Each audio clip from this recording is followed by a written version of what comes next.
Connie, the phones are out. There's a strange car parked down at the gate, but I can't seem to find any signs of trespassing. What are you doing? Hey. I'm just gonna go find John.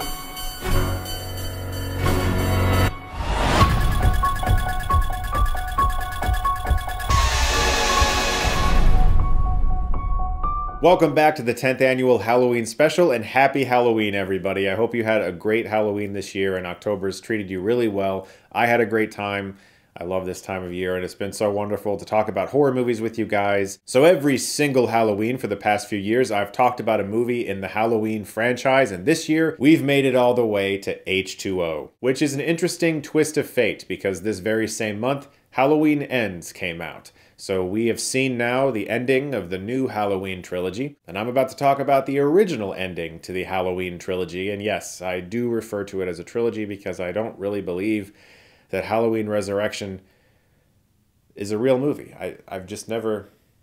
I know it happened. I rewatched this movie in my backyard during what was probably one of the last really great Ohio nights for weather. It felt really perfect to watch this movie where my neighbors were actually in the background hanging some of their Halloween decorations and the wind was blowing the leaves all over. It just felt like the perfect environment to watch H20, which is a movie that I've always really enjoyed. I've never really understood the hate for the film, and in recent years I feel like people have begun to appreciate it even more. After not starring in a single Halloween film since the second, Jamie Lee Curtis returned as Laurie Strode for one last showdown with Michael Myers, or so we thought, in 1998, because she came back in Resurrection and then made 3 more movies. This film's take on Laurie Strode is that she changed her name. She has fallen into alcoholism. She has serious regret about the past. She doesn't let her kid, played by Josh Hartnett in one of his earlier roles, do anything. She's terrified about Halloween. All the things that basically make sense for someone who 20 years ago was stalked and almost killed by a guy on Halloween night. What I find interesting about H20 when compared to Halloween 2018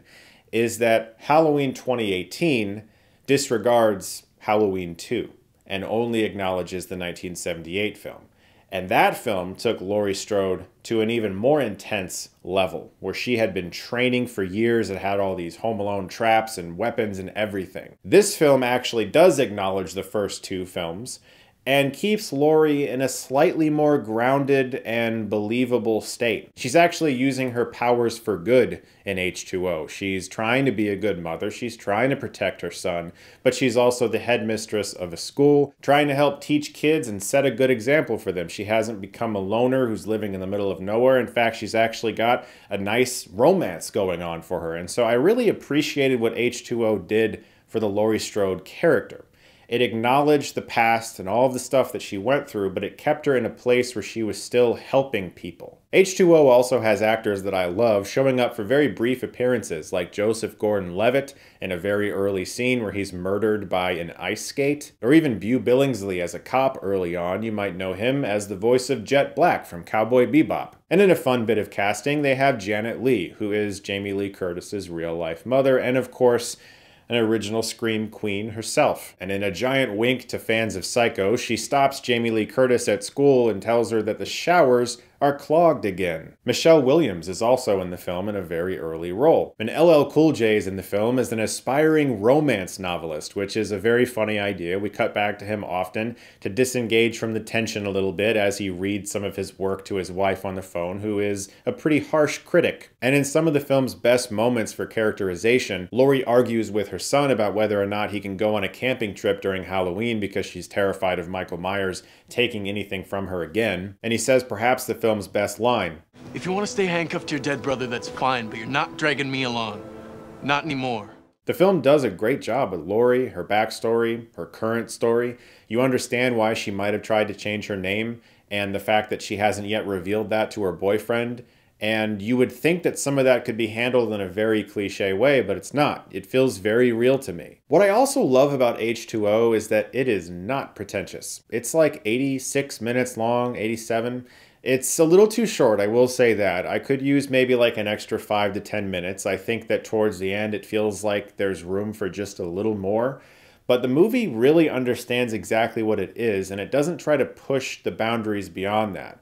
And this is something that the newer trilogy didn't do.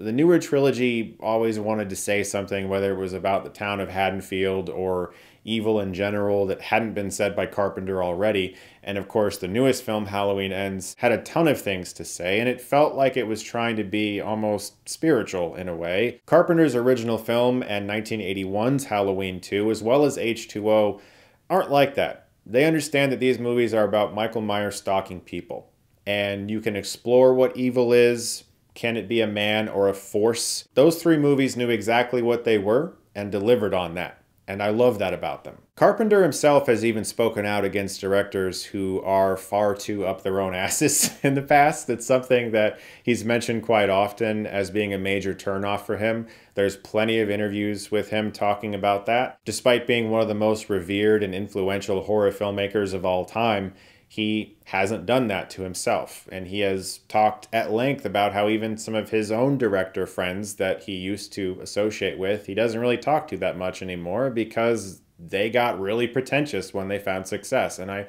think it's really interesting that my favorite Halloween movies are always the ones that kind of just are what they are. And the films in the franchise I don't like that much are the ones that try to be more than they need to be. What is unfortunate about H20 is that it falls into the same trap that most Halloween sequels after 2, excluding 3 of course, did, and it's that Michael Myers looks fucking weird. I don't know why they couldn't get the cheapest costume in horror movie history right. From what I understand, the film begins using the mask from Curse. But then they developed a new thing, and it just doesn't look right. You can see his eyes too clearly. It feels too tight against his face. The hair looks all permed or whatever. I just don't really know why.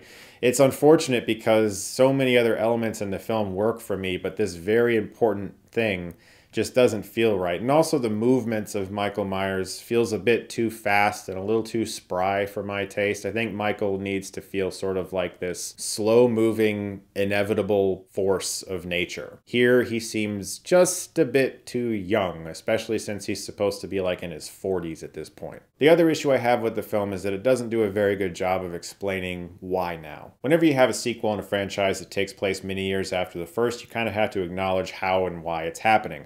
Why is Michael Myers here right now? Why did he wait 20 years?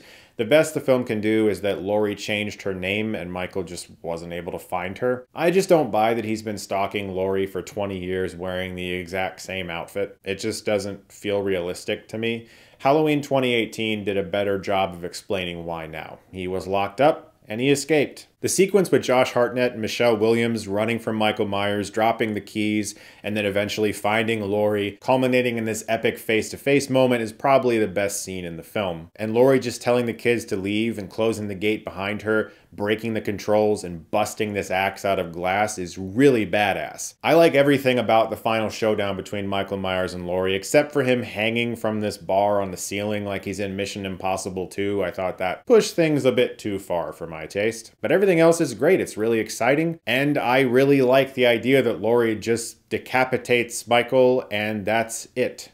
It just ends and we're done. I understand there's always been speculation about whether or not she actually killed Michael Myers in this moment, and Halloween Resurrection did nothing to help that speculation because that film made it seem like Michael Myers switched bodies with somebody and he's not really dead, and it's just kind of bullshit. And so I prefer this ending. I think Halloween H20 is a ton of fun. I watch it every couple years. I've always really enjoyed it, and I think they did a very good job with it. I don't think it gets the respect it deserves. Well, guys, we have reached the end of the 10th annual Halloween special. This is always a very bittersweet time for me. I love making these videos for you guys. I have so much fun doing them every year, and I hope you guys enjoyed watching them too. I'm not going to say this for sure. I'm not going to make any promises, but I think this might be the last year that I review a Halloween movie on October 31st. Because I've talked about Halloween Resurrection on my Buddy the Flick Picks channel. I don't want to talk about that movie. And what's left? The Rob Zombie movies, I guess. I've done all the others. So, yeah, I don't know. Maybe next year I'll pick something new to do every Halloween, and that'll be fun. So, guys, thank you again so much for watching my channel as always. I hope you guys had a really great October. As always, you're the best. And if you like this, you can click right here and get Stuckmanized.